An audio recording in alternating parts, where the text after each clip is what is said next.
Today we are building a hinged, raised dog bowl tray with 6 bowls. This design solves 2 problems at once. It raises the bowls for more comfortable feeding, and the hinged top lifts up for fast and easy cleaning underneath. We will walk through the full build step by step. From cutting the base, to installing the hinge, to dropping in all 6 bowls. By the end of this video you will see exactly how to build a sturdy, easy-to-clean feeding station that looks professional and lasts.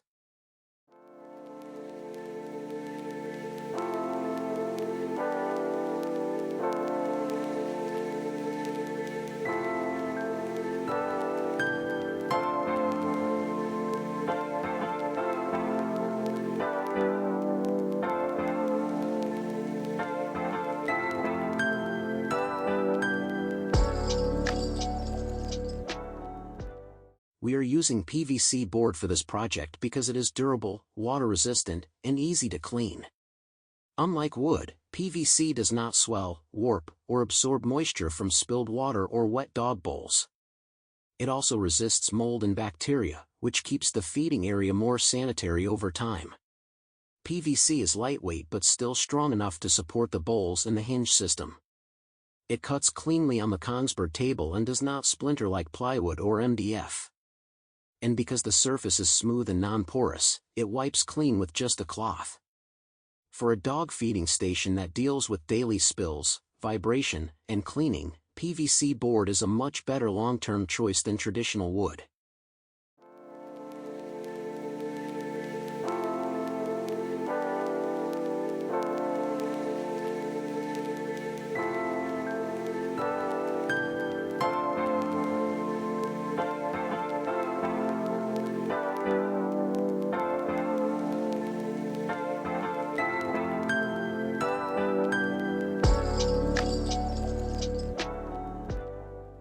Now sand the surface with 600 grit sandpaper. Use light, even pressure and let the paper do the work. Move in long, consistent strokes in the same direction. Do not rush, this step sets the tone for the final finish. 600 grit is fine enough to remove small scratches and swirl marks but still aggressive enough to knock down any raised graying from earlier sanding. Check your work with your fingertips as you go. If you feel any roughness, keep sanding until the surface is uniformly smooth. When you are finished, wipe away all of the dust with a clean cloth or tack rag. The surface should feel glassy before you continue to the next step. Now attach the legs using 1/2-inch screws. Do not use the 1-inch screws that came with the legs. The longer screws will poke through the top and damage the tray. Pre-drill your holes if needed to prevent cracking. Then drive the 1/2-inch screws in slowly and keep them straight. Tighten them until they are snug, not over-tightened. Repeat the same process for all 4 legs so the tray sits level and secure.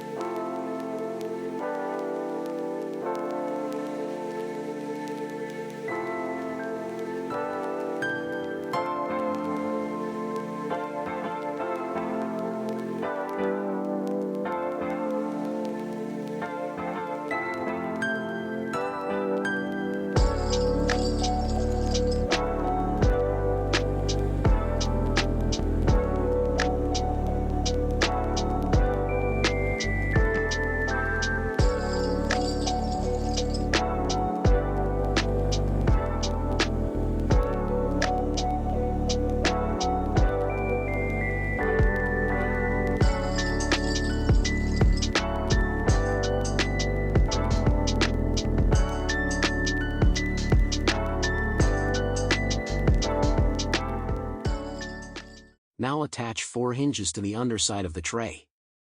Space them evenly so the weight is supported across the whole length. Make sure the hinges sit flush so the tray can open and close smoothly. Once the hinges are mounted to the tray, attach the other side of the hinges to a 1x2 board. This 1x2 will serve as the fixed mounting strip. Keep everything square as you tighten the screws. When finished, the tray should lift from that 1x2 like a lid, and still sit flat when it is closed.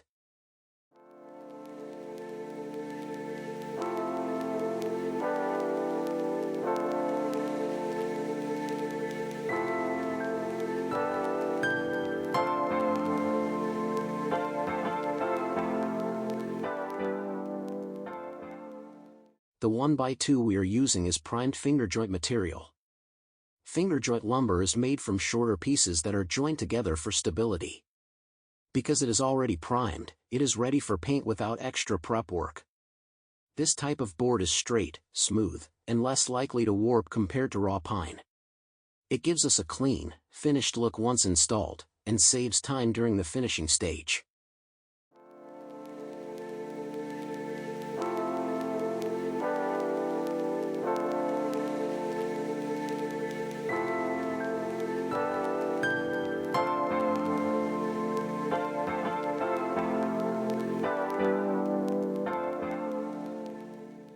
Now attach the 1x2 board to the wall.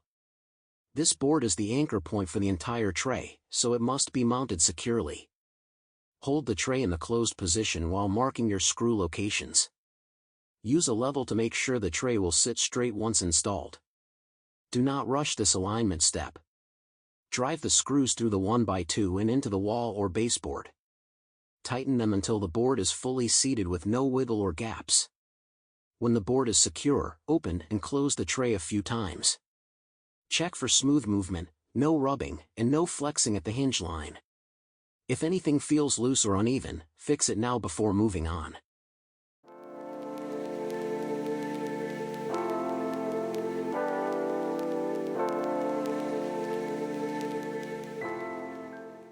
To get a perfect alignment, I am using a spacer block. The spacer ensures the piece sits at the exact same height along the entire length. This removes the guesswork and keeps everything consistent.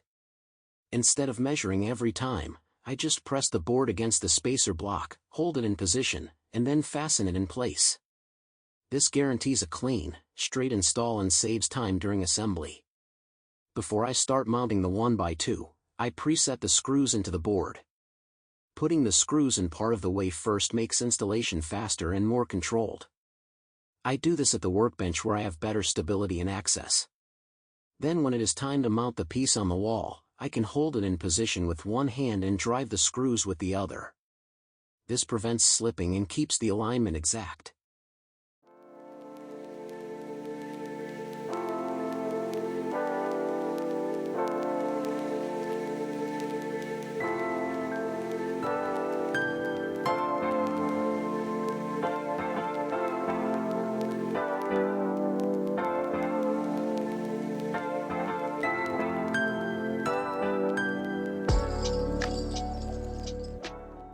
Now we are cutting the inlay rubber mats on the Kongsberg cutting table.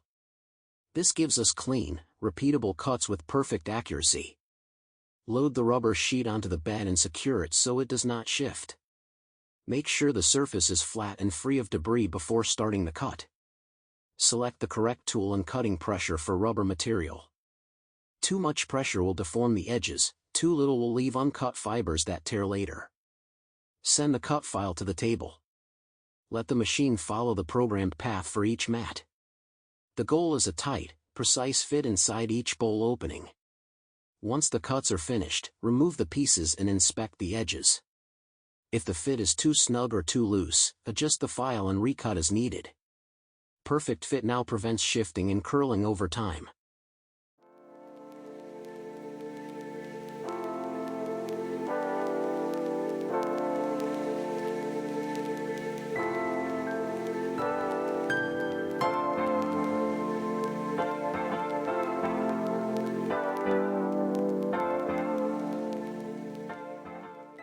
Now I lay the rubber liner into the recessed area.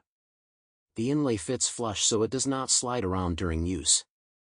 This layer protects the tray from water and food spills. When it is time to clean, I can lift the liner out in one piece, wipe it down, and drop it back in. No scrubbing inside corners or trying to reach tight spots. The liner makes day-to-day cleaning fast, sanitary, and effortless.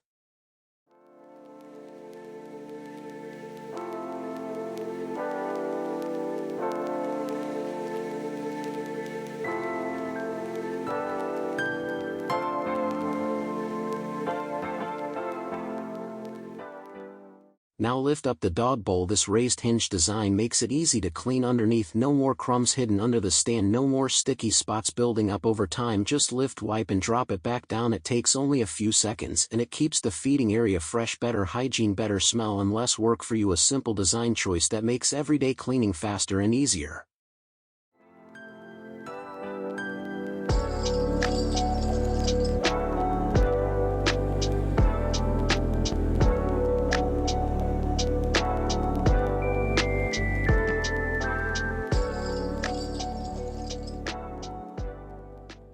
If you made it this far, thanks for watching. We put out videos like this to show the real behind the scenes of sign production, not just the finished product. If you want more print shop content, tutorials, and real workflows like this, hit like so YouTube knows this was useful, and subscribe so you don't miss the next one. See you in the next video.